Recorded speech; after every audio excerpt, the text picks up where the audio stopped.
well, let it fall, let it fall. Today I don't plan on going outside at all, no.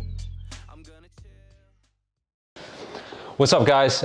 So we have our podcast coming in a couple seconds, but I just wanted to say, if you do like this discussion-esque podcast instead of our like segmented podcast where we go over and write it up before, and it's very generalized, very structured. If you like this, where me and Ridge just chill on couches, chill and talk about anything. I'm so comfortable, and it's actually helping us because we're comfortable. We're just talking.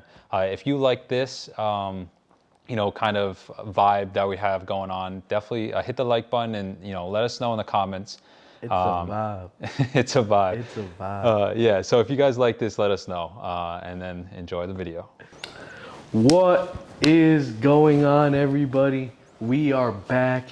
It is, what's the date? April 15th, 2021. And we're here for episode 12. It's been a minute.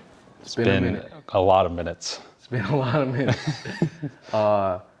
Anyway, my name's Ridge. This is Rob. This is our Pokey Podcast. And welcome to the studio, guys. We have a studio now. The stadium. We don't have a name yet, but we're going to come up with one. If you guys have a good idea for the name for this space, leave in the comments below. Make sure you check us out on Instagram, TikTok. Follow us on YouTube, subscribe. Hopefully, we'll be getting back into dropping some more content within the next coming weeks. Just had to take a step back. I actually got COVID. I was kicking my butt, so I was on the sidelines for a little bit. And I've been coaching some volleyball, so a lot of my time's been going into that. And Rob's been doing his thing as well. But we're here to just basically talk about the hobby. I mean, we've had a discussion before this that probably just do like an open discussion day. Yeah, like just talk about what's been going on and the hobby as a whole, and what has been happening with product, with going out to try and find product, the prices. We're just going to throw it all together and talk in one big discussion rather than having segments and stuff, just because we haven't done it in a while. And if we do segments, we're going to be behind in the content. So we want to get it all out there now. I haven't talked to Ridge too much since he's been so busy, and I've been busy as well. So this is like a discussion that we would have off camera as well as on camera. Like we're just like capturing our discussion, from researching the hobby after not, being so in it the past like month or so. Yeah, like for those, maybe you're just checking out a video for the first time on our channel. Typically we do like a whole news review of the week, like future drops, what's going on. Today we're gonna probably just keep it a little more natural and just like shoot some ideas off each other live and see what happens. Like right now, this is where I'm at in the hobby.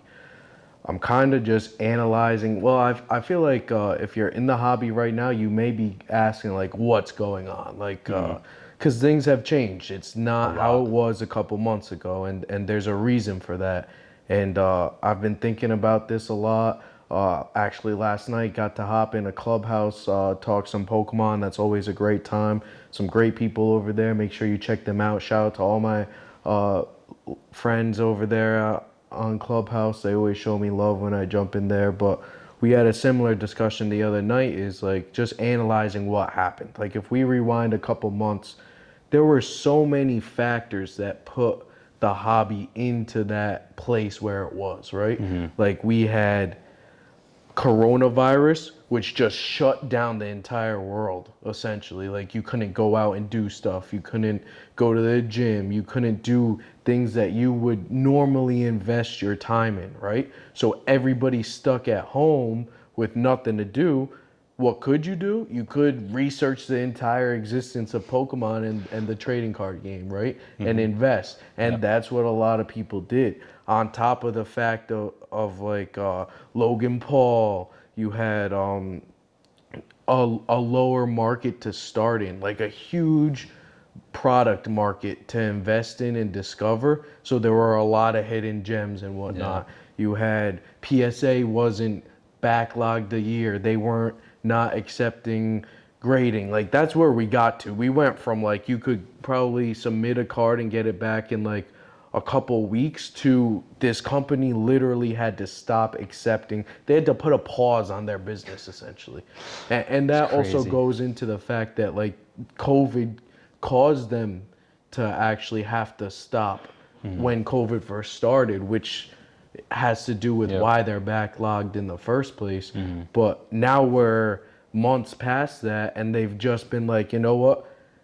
Pause. Like also that whole company got traded. So there's a lot going on. There were so many factors that put the hobby in a position for people to wake up in the morning and go to sleep in the morning and in between research and buy Pokemon cards. Now, what has changed? Well, COVID's been around long enough for them to develop a vaccine. People have gotten vaccinated. People have gotten COVID and then are now less scared that they're going to get it again. And granted, that's a touchy subject because we don't want to be like COVID's not dangerous. Like it is. Obviously, you should still be washing your hands, wearing masks, getting vaccinated, being careful, quarantining, and going through those processes if you get it. But the light at the end of the tunnel for COVID is like you can kind of see it. And because of all these things, now you can go to the gym feeling comfortable. Now you can do your other side hustle that you were doing before COVID. All of those things. Now people are faced with the decision of how or if at all I want to continue to put my time into this hobby. And that's a real question. And some people are going to say, you know what? It was fun during that quarantine period.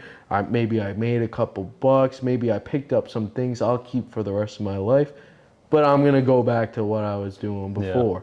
Then you're going to have people that entered and like this is where I feel like I sit in this, where I'm going to go back to my regular life, but I'm going to make a space in my new regular life for Pokemon. And then you have people that are probably even more dedicated than I that came in during that space and are still like 120% in and are going to leave this space 150% in. So like that's where I'm at with just like trying to evaluate, and then all of those things have its effect on what's going on in the hobby right now. So right now it's like PSA stops their grading services, which is a big part of a lot of people's collecting and love for Pokemon. They buy cards, they buy singles and send them to PSA and get them back graded, either flip or invest or keep them in their collection. They just stopped for a couple months now. CGC is now, 6 months, reaching that 9-month point. I'm sure they're going to struggle. And then because PSA is closed, so now people who aren't going to PSA, they have all these cards. They're like, oh, I guess I got to go to CGC, and then that's going to back them up even more. BGS is backed up $100, $200 a card. Right now is a time where, like you said, a lot of people are, deciding if they want to stay in the hobby or not because they have their jobs opening back up. They can go to the movies now in some places. Texas doesn't even they don't even have COVID anymore. A lot of these places are opening back up. So a lot of people, especially with the summertime, they're just gonna go out and do other things now. Pokemon is not on their mind. That's huge. But on top of that, the people buying out all these Pokemon products, buying out tins that we used to find that have Rebel Clash in it, and all these sets that are fun to open up, but they're not, flippable sets or anything. I think that's another big factor that I forgot to mention was the lack of product at that time. All that was going on, and there was a lack of product. And now we're kind of exiting all of that going on, but now there's Pokemon starting to pick up product production. So it's kind of like the perfect storm is kind of drifting into like a storm, a bad storm kind of. No, I agree. Like where now people are maybe exiting the hobby to go sit on the beach, and for those who are affected by climate on the north, the east coast, the north regions of the world, basically, because Pokemon's not just in the United States, but Yep. like for us in New England, we're in Rhode Island. For anybody watching on the West Coast or wherever you guys are, like in the winter, there's only so much you can do. We kind of go through that COVID period yearly, in a sense, like where people are getting the flu, so they're staying in. There's 6 feet of snow on the ground. You can't go out for a run. Like and for those who don't live in that climate, seasonal depression is kind of a real thing. Like you kind of become a little hobbit inside. You kind of go in for like what you want to call it? What do bears do? Hibernate. Such a brain fart, but you kind of do that. Like, you know, you kind of slow down a little bit. You come in.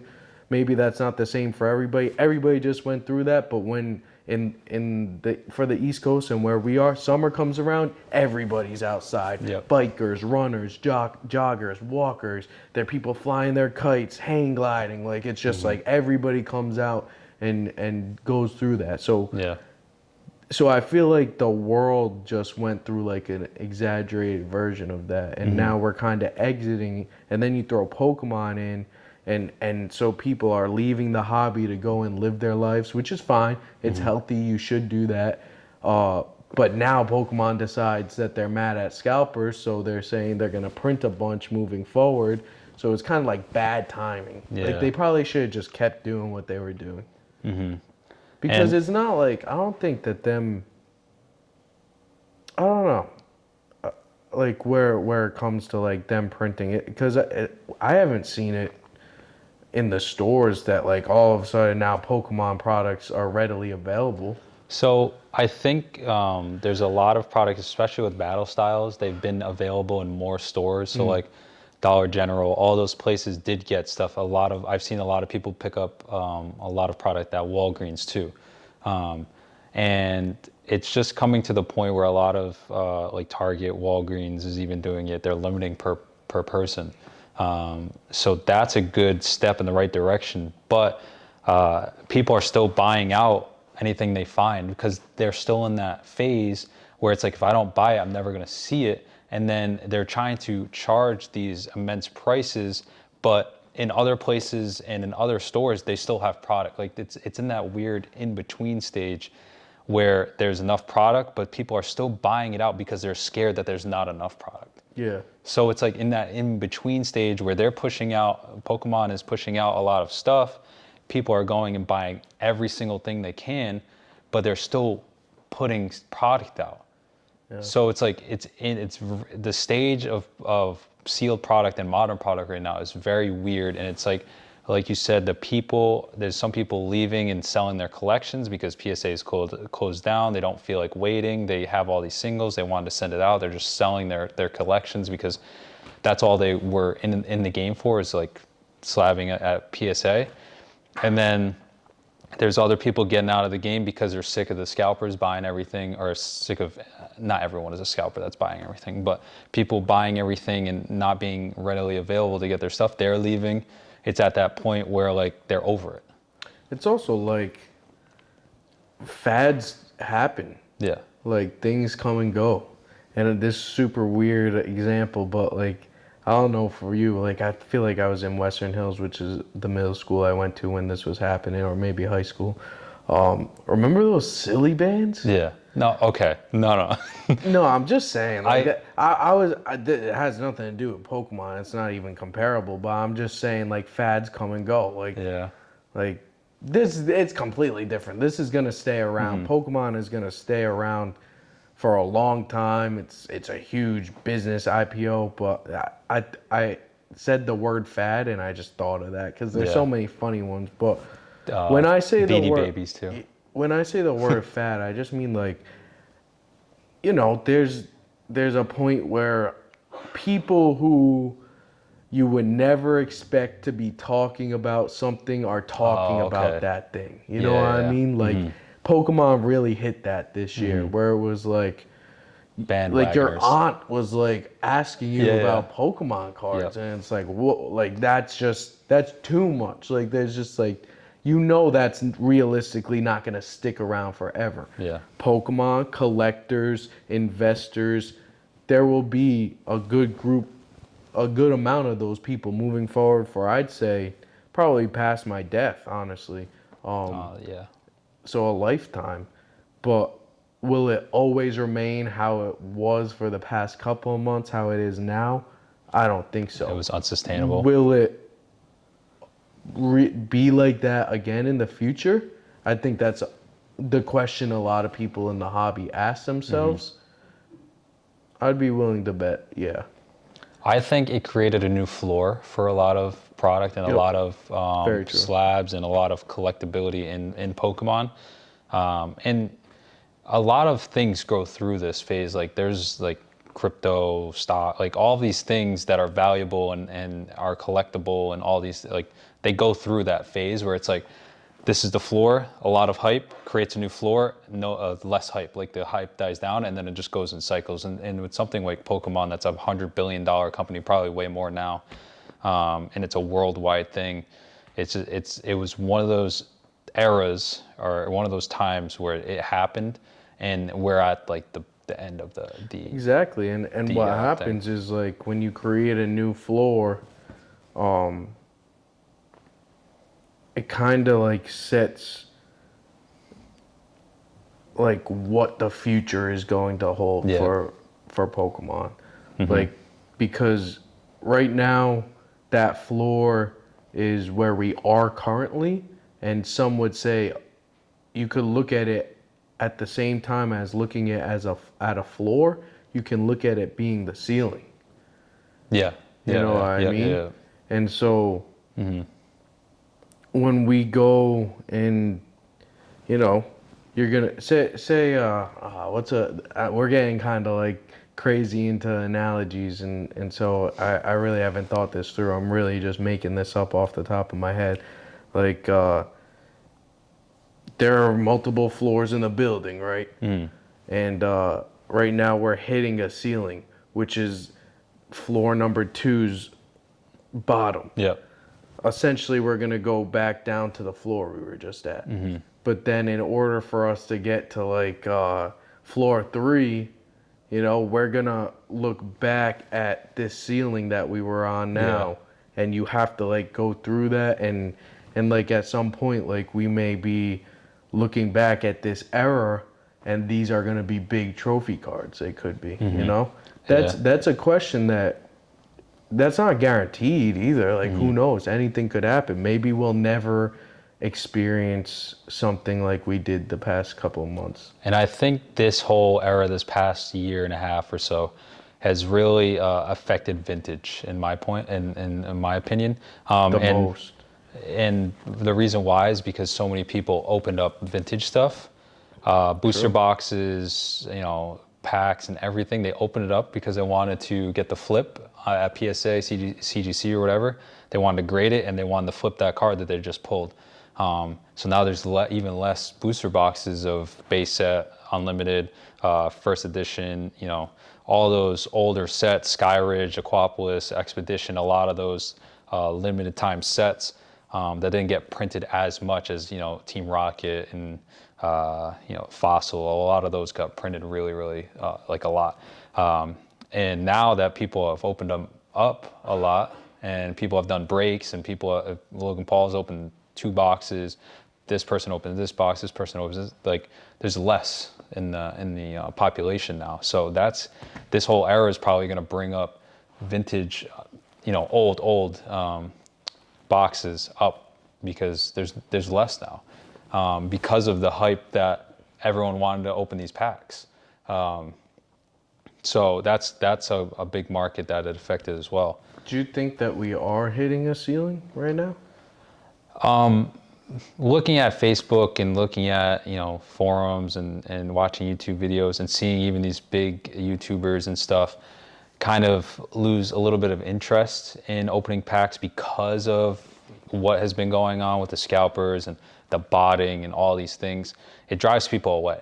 So like Randolph took a break. Logan Paul doesn't make any Pokemon content anymore, because I'm assuming because it's very a lot of people see it as like influential. So if he opens a box, that means the price is going to go up. It ruins the market. I think he's realized that, and he hasn't done anything with Pokemon. And I think a lot of other YouTubers has done that as well. But I think it would take a lot for us to go through that ceiling and into the next floor, essentially. Yeah. That's what I've been thinking. What's going to be a driving force that all of a sudden continues this momentum? Or I feel like the momentum right now is on the down. So it is. It would be changing the momentum, actually. No, 100%. And then driving it up. The only thing I can think of is the anniversary. Yeah, that's what I was going to say. The 25th anniversary, if they reprint, not even base set, because that's like... What if they did Neo Genesis? That's Neo series and the E series last night. If they can reprint any of those, I mean, they did that with Shining Legends a tiny bit, but that would be epic, bro. I've always been saying if they reprint Expedition, Skyridge, or Aquapolis, like. Or what if they went and combined Jungle and Fossil and redid that? That would be sick. Yeah, I mean they did that in base set too though. That's true. That's true. It was all. Yeah. I think they reached. But then they've also done like generations. I mean, the fireworks. Legendary collection. The legendary collection. Mm-hmm. They've done evolutions. So that's several reprints of base. Yeah. It would have to be like e-reader or Neo sets. Like that's what they would have to get into. I would be pumped about a Fossil Jungle combine, since they're small sets. If they combined those and did a modern day one, I would be pumped about that. I think something like that could definitely, if anything, like level the peak that we hit. Yeah. But it's interesting because the discussion that has. All right, so the discussion that has to be had is what happens next then. If nothing's going to drive us through that floor, eventually people will start yelling, the bubble's popping, right? People will get nervous. They'll sell. They're already getting nervous. They'll leave the hobby. And for anybody that wants to become moderately committed to this, in my opinion, that's when you buy. Yeah. Because then it's like you're going to be getting steals on cards. It's not going to feel like steals. And you're going to potentially, lose some value on whatever you're holding. So, I mean, like, even though I wouldn't... there's a lot that we could talk about when it comes to that. Like I don't think necessarily right now it's an awful time to take some profits if you still can. I mean, there's a lot of cards. Cards are still... Their values are still, like, they haven't really plummeted. They haven't even really dipped. Like, here and there, they've gone down. And everything goes up and down. It's a market, and cards vary, and sales happen every day. But I feel like they haven't, like, lost their value at all. Like, that's being drastic. But because we're talking about, like, what happens next, I'm just saying I feel like I'm not advising sell everything you own, but I'm also saying, no one went broke taking a profit. Yeah. If you have, things that just went out of print and stuff, and I believe like this is the time to sell if you do want to sell your product, because it's really the hype. So essentially to take Cosmic Eclipse, it was $120 booster box.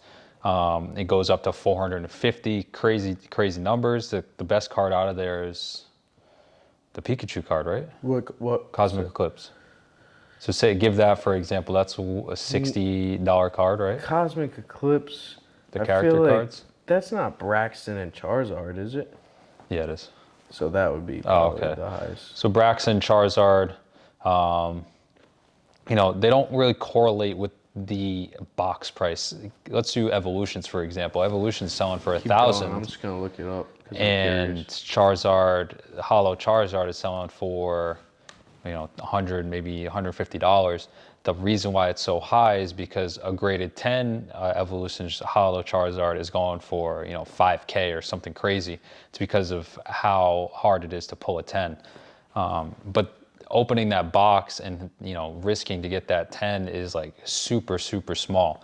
So the booster box prices, the booster pack prices don't correlate essentially to the cards in the sets, and that's where the whole deception is going on, where it's not lining up. Yeah, it's Charizard and Braxton at $144. That's the best card you're gonna get. And it's a 1 out of. And I won't lie one bit. I'll keep it 100% transparent. Mm-hmm. I recently sold the Cosmic Eclipse booster box for like $380. Like, yeah, you took the risk of buying that product in terms of investing. You saw your investment pay out and I had to sit on it for a while. Exactly. Like, I bought it probably, I want to say like a year ago at like $100. Mm-hmm. And I bought it because honestly I liked it. And I was planning on potentially opening it in the future. And I really got probably lucky, honestly. I had a good feeling about the set because I was looking at it. I was like, this set is really good. Like, had the Charizard and Braxton. I really liked the character card. So I was like, $100 for a booster box? And obviously it's before prices went ridiculous and just long-term hold. But yeah, like, what are you going to get out of a Cosmic Eclipse? Like, that's really hard. It's not impossible. It's not an awful investment. You're definitely making that like a long-term play. If you're picking up that booster box right now for like $380, that's a long-term play. You're doing the long-term. I'm gonna hold this booster box for 5-10 years and sell it as a sealed product then, because then you're just riding the eventually Charizard and Braxton will be $1,000 card in your head. That's the play that you're making if you're running long term. Now's not the time to be opening that booster box. Yeah, because I mean, this was the whole thing with, you know, prior to this whole boom, was you took the risk on that box. You made the decision to buy that box, and you were like, hey, I see this box, I see what's in it, I think it's gonna grow. Right now, a lot of people are going to Walmart and just buying everything because they know there's zero risk involved in flipping that for $30 more, $50 more, whatever. That's the big issue right now, and that's what the risk is increasing right now, because a lot of people aren't trying to pay that price. So it all brings it back to like that middle point that we're at, that like, it's a weird, place where no one is buying these prices or paying for these prices, and then people are going to buy it at retail, but you took that risk essentially. And I didn't even see it as a risk. I just liked Pokemon, and I bought it because I liked it. And then I just I enjoy collecting the boxes. I like having them, and then you just kind of got lucky and it went up. It went through the roof, and that's why I was looking at it as, it's like, I saw it as I can take a solid profit on it now, right? Because I didn't want to open that, because at that point, what was I gonna get? I mean, I had a low buy-in. I guess I could have opened it. The play I wanted to make was take my guaranteed profit, because then that's a risk at that point. If I broke the seal, I'm then risking that $250 profit. I'm basically saying, at that point, I would have had to, make $300 off that box, or else I would have lost money off that potential profit, or I could have just taken my profit. Or the other play was hold long term for 10 years and sell that for $1,000 then. Yeah, but that's even more risk. Exactly. Who knows? That's exactly even more risk. So, I mean, that was a play I made. And I love Cosmic Eclipse. It's my favorite modern set. I'm not hating that on it at Lost all. Lost Thunder. I think it's great. It's just like we're talking about, some prices don't match up with logic as far as like what is in the sets and then what these products are selling for sealed. It just doesn't add up, and eventually I think the market will correct itself. I think that time is very soon. And it's weird because it's not like I feel negatively towards the upcoming sets. Like, I'm pretty pumped for Chilling Reign, honestly. Yeah, so like I'm pumped for Chilling Reign, and I think that Battle Styles has its own upside. You know, like the downside is how much is going to get printed, since Pokemon's now claiming they're going to be doing a bunch of printing. It's hard to tell because, it's hard to say like, oh, watch out, scalpers, we're going to do a bunch of printing. And then all of a sudden turn your lack of product producing business into a full-fledged printing like madhouse, you know what I mean? So it's like, when does that go into effect? Like, has it already happened, and that's the excessive printing that they've been doing? Yeah. Or is it gonna get crazy? They're gonna print like endlessly? Like, no one knows for sure. So that's always slightly a little bit of a worry, but the pull rates are not great for battle styles. No, they're really not. And those alternate arts of like Urshifu and like even like the Houndoom gold. You guys know I love my gold. Shout out to my Goldie cards. But that Houndoom's doing pretty solid. It's holding around $50. That Urshifu for I don't know which one's the Rapid Strike. The bluer one, that's holding around $100, and then the red one's holding around $80.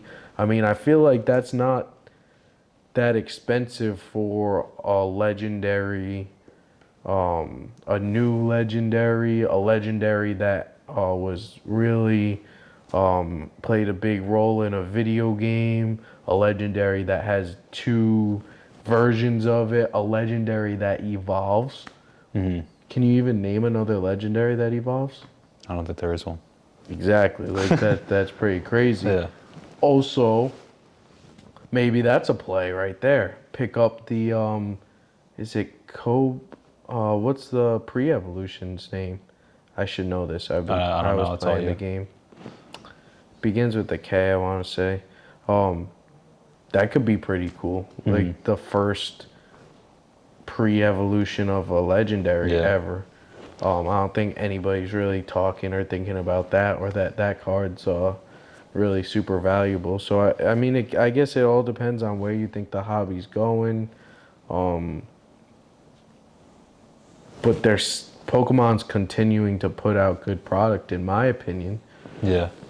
No, so battle styles, that Tyranitar, I mean, so if you think about it, like, if you compare it to Vivid Voltage had that Rainbow Rare Pikachu at like a 1 out of 1,000. Yep. That Tyranitar is 1 out of 800, and the Tyranitar is it really? Yeah, and the Tyranitar is only going for like 125, and that Pikachu's still sitting around like 300, 350. Yeah. And I think Tyranitar is like a popular Pokemon too. It's not Pikachu level, but it is, Tyranitar's sick. The pull rate is around the same. Definitely. So it's like, why isn't that card the same? Why isn't that card the same as... Later, guys. Zero. Why isn't that card the same as this other card? It's an alternate art. It's a popular Pokemon. It's a popular art. It looks cool. So why isn't it on that same level as that Pikachu Rainbow Rare? It's similar pull rate. And I think it's just because, again, we're in that middle stage. I think it's because not everyone, wants that. Also, but Pikachu's Pikachu, though. Yeah, but a $300 difference, a $250 difference, like, that's insane to me. It had so much hype. Yeah. I think a lot of people are also downplaying battle styles because of the pull rate, and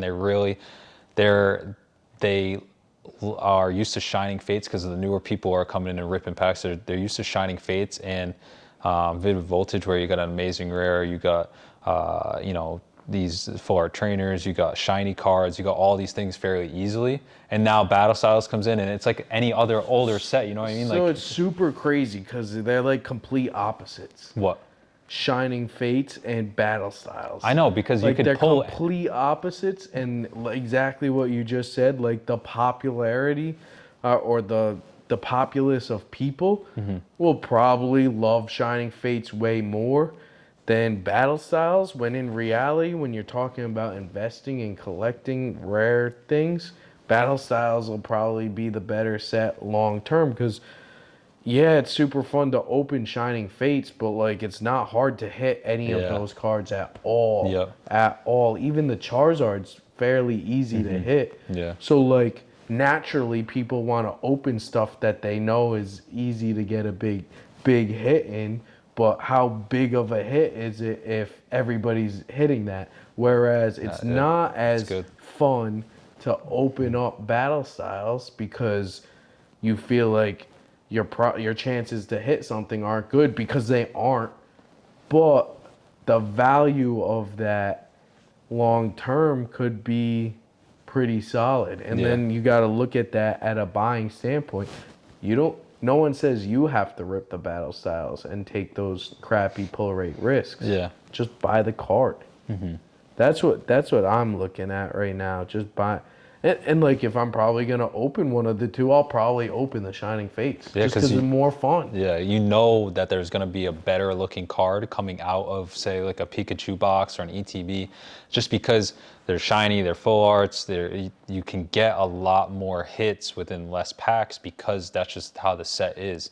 And like Ridge said, battle styles, like if it's a 1 in 800 chance later on when battle styles is out of print, and that card is $400 and the booster box is $200, like you're gonna wanna try to pull that card, you know what I mean? Like people are gonna wanna feel that rush again to pull that extra rare card rather than going to Shiny Fates, buying 2 ETBs and getting a shiny Ditto VMAX, a shiny, all these shiny cards and all these really cool cards in a couple boxes. I mean, like that's there's no the thing too. Like, I mean, what was that crazy in China? The Charizard was cool. The Charizard was cool because I pulled it myself, and it was cool in general. It was fun to like pull it, and I felt that like, oh, that's I've just epic, pulled a rare card. I'm so jealous. Yeah. We always opened stuff, and we never like pulled really anything rare. We had the crappiest. Yeah, that's what I'm saying. And we never pulled like the chase card. Yeah. And me pulling that, I was like, oh, this is what it feels like. This is why people are doing this. Awesome, bro. I'm so jealous. And then afterwards, people are like, oh, it's the easiest one to get. I'm like, okay. Yeah, classic. Yeah, right? Of course it's the easiest one to get. I pulled it. Exactly. But like there was a Rillaboom, Toxtricity, Ditto, Charizard, the Suicune. The Suicune's probably going to be the biggest chase card in that set because it's the hardest one. That'll probably be a pretty solid one. I mean, it's a sick card, but exactly, like holding value-wise, Skyla, but like everything is already super down for that set. Skyla's at like $80. ETBs are going for 65, 70. Premium collection boxes are going for like 60 because people are sitting on them and don't want them, and people, rather buy an ETB. Everybody picked it up because it was so hype. They were like, "This is easy money. This is easy." People money didn't expect them to print as much as they did. Yeah. I personally didn't as well, and that was my first taste of like a specialty set in terms of the actual release, because I came in like in terms of modern product and all that stuff, I came in when there was Champion's Path. Yep. And Champion's Path is that specialty set. Yep. And I didn't like go out and try to find I didn't hunt for Champion's Path, so I didn't know what to expect in terms of like the waves and in terms of the releases and stuff. And when I bought Shining Fates, having the fear of them not producing a lot because of COVID, because of all these, backlog stuff, I was like, oh, I'll just grab this now. Because I didn't expect there to be so much, but now since they've ramped up production and a lot of people have opened Shining Fates and they don't want to pay these scalper prices or these high prices, it's readily available. I could buy an ETB tomorrow for $70. Like that's not that bad. It's not that bad, and I think it's gonna probably come down. Yeah, I mean, pull rates are huge. Like when you just like rewind pre what we knew Shining Fates pull rates were, you're looking at what's in that set, and you're like, this set's untouchable. And then they release, and every other pack you're pulling a huge hit. It's like, there's something to be said for those sets where it's like there's a sweet balance, you know what I mean? Like, yeah, no, there definitely is. Like, and you're either over it what's the difference? Why do I love Hidden Fates way more though? Are the pull rates different in this? I think so. The Charizard in here is like a 1 out of 600 or 700. The one in Shining Fates is like a 1 out of 300. So it's double the odds. Yeah. And what's the Umbreon? I think it's 1 out of 2. I think it's similar to the How Charizard. do you know these pull rates? I've seen graphics and stuff. I've just photographic memory? yeah. What the Well, hell, I don't bro? know. That's how I am. Good stuff. So with Hidden Fates, I think this is a big hitter set more than Shining Fates. One, because Well, we said that before it Yeah. even dropped. I think, like you said, it has the the OG OGs. Pokemon. That's a big point and for me. a That's lot what of people that are in the hobby, if you ask them what they like, if you ask them their favorite Pokemon, if you ask them anything, they're gonna probably 90% of the time they're gonna list a Pokemon in the 151, the first gen. Yeah. And they're gonna be like, oh, all I know is the first 151. I only like vintage. I like the older stuff. A lot like. If you ask a lot of collectors, that's probably what they're going to say. Yeah. Because that just hits home. That's just the pinnacle of nostalgia is that first generation.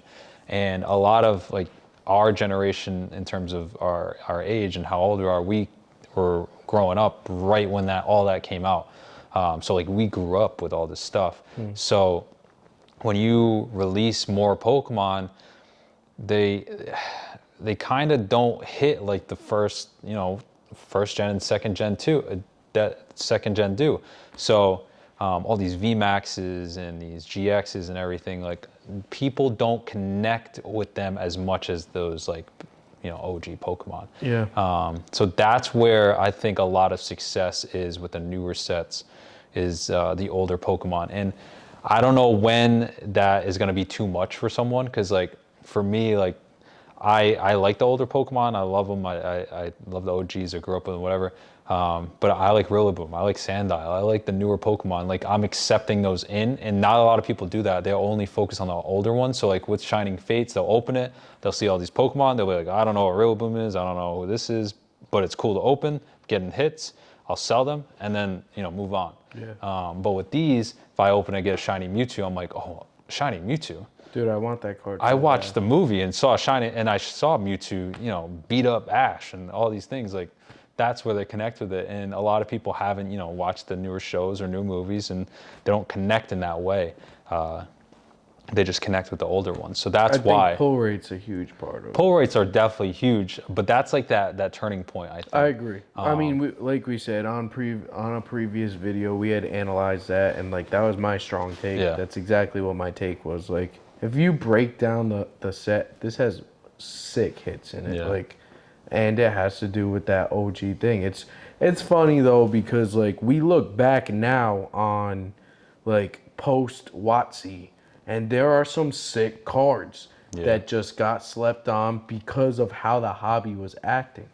So like, who's to say in 20 years, Shining Fates, because of how we're talking about it now, everybody sells it off because they think it's like crap because it's so many pull rates. Everybody either throws their cards away, sells their cards, loses their cards, doesn't treat their cards well, and then someone has all the Shining Fates, and then in 20 years we look back and we remember Shining Fates. And you got to understand that Shining Fates really was a big pinnacle of this era. Everybody's gonna remember Shining Fates. So it's also not a bad play in my opinion. That's where it's like it kind of stinks short term, but it depends. It always depends on what you're trying to get out of it. Yeah. Like that. I would if you were like. So I'm thinking about grabbing some Shining Fates 10 grades or picking up a bunch of raws and grading them and holding them for 10 years. I'd say honestly that's probably not an awful idea, especially even if it's just the Charizard. Like, I don't know. I think a lot of people invest a good amount of money. Why not just go and buy that Charizard and like slab it up and hold on to it? Yeah, a lot of people who have made the money that they have from Pokemon now either just really loved it and collected the stuff, pre whatever in like that WotC era, or they saw 20 years ahead. 15 years ahead, 10 years ahead, 25 years ahead. So if you think that people are seeing 20 years some ahead? People, I don't think so back then because you don't think Leonhardt and those guys that bought cases and cases and cases, you don't think they thought ahead? No, I think they just love it. Yeah, that I again. I think there was a slight play. I would never say that they predicted how it is now. Maybe they had a hunch that they'd like double their people money. probably thought they were crazy. Oh yeah, probably. Have you seen No, like their I haven't. collections? I don't watch a lot of my knees. This couch, I got bad form over here. I gotta stretch it out. But no, I haven't. But yeah, I mean, it's like super crazy to think about. Because all right, so the whole thing is that they had nothing to compare it from because they got in at a starting point where they just loved the hobby, so they just collected it because they love Pokemon, just like we did too. The difference is they didn't exit. Yeah. Yeah, I mean, I think that's the play. You just don't exit. Yeah, you just stay. Pokemon. Even if you like how we have been like coming in and out more, we've been very frequent at times and we've been infrequent at times, but we're still here. You know what I mean? That's how you got to keep it. I think just keep an eye on it, indulge every now and then. If you want to make long-term gains, whether it is collecting, investing, anything to do with Pokemon, I would treat it like a not a stock, but I would treat it as like Pokemon's not going to go anywhere. So like Apple's not going to go anywhere. It's not going to disappear. Yeah, it's a $100 billion company. It's been here for 25 years. Kids right now are in love with it. So that means that they're going to bring it up and it's just going to keep going, and they're going to keep making games. They're going to keep making cards. They're going to keep making everything Pokemon. It's not going to go anywhere. So even if there's a dip. Even if there's a dip. A crap ton of people leave, Pokemon will still produce new shows and movies and video games and cards. It'll still be everywhere. It just happened. We just witnessed that.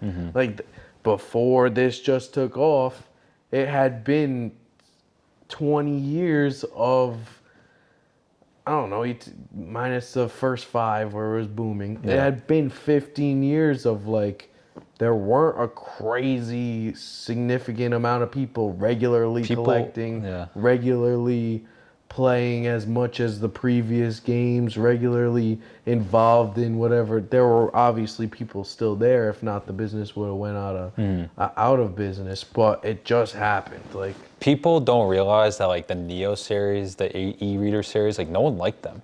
No one liked that whole black and white. No one liked that. With the Shining Fates thing in the future. But I mean, now they're booming. But like Skyridge is insane. Like it's crazy. I've been researching a lot of e-reader cards. I'll discuss it when I in the next video. He gave the. It's been an hour. If you watch this for an hour, comment down below, and you'll win our slab. It's a gem. We'll win our slab holder. We got slab holders, guys. We have one available. You guys probably can't see that, but it says the Crelectors. We'll pick a person if you've watched it this far. Write down in the comments. Leave a comment saying anything. Anything. If you watched it this far, we went on such a tangent today. It was crazy. We're probably been talking for an hour, nonsense, ridiculous things. Yeah. The hobby is gonna do this. We don't know anything, guys. We are not experts. We are two schmucks that speculating collect a hobby. cards, and this is what we do. Welcome to the channel. I think we gotta wrap it up there. Yeah, I think we're good from there. Wait, so first off, I'm Ridge. This is Rob. Together we're the Crelectors. This is our channel. Crazy first day back in the new studio. We have a studio space. Hopefully we'll be getting back to regular videos like this. Hope you enjoyed our crazy tangent. I hope you disagreed with it and leave a comment below telling us why we're wrong. But we're gonna wrap this video up and we're gonna film us breaking this, which I think this is a steal. It's the Meowth VMAX box. We'll talk about that. Rob's gonna open his Hidden Fates Raichu tin, and then we're also gonna show you some of our latest pickups, which is Like there's a slab right there. I don't know if you guys are gonna be able to see that card. I think it's Colossal Gold CGC. We're gonna go all over that in the video, and we'll post it on our YouTube. It'll probably come out either a day or the same day that this video drops. So if you watched this far, thank you so much. We appreciate you guys. We're gonna be trying to get back with the content. Hit us up, let us know. We're looking for guests to come on the show, all of that. But I think that's it, right? Yep. Awesome. Have a great day, guys. Peace.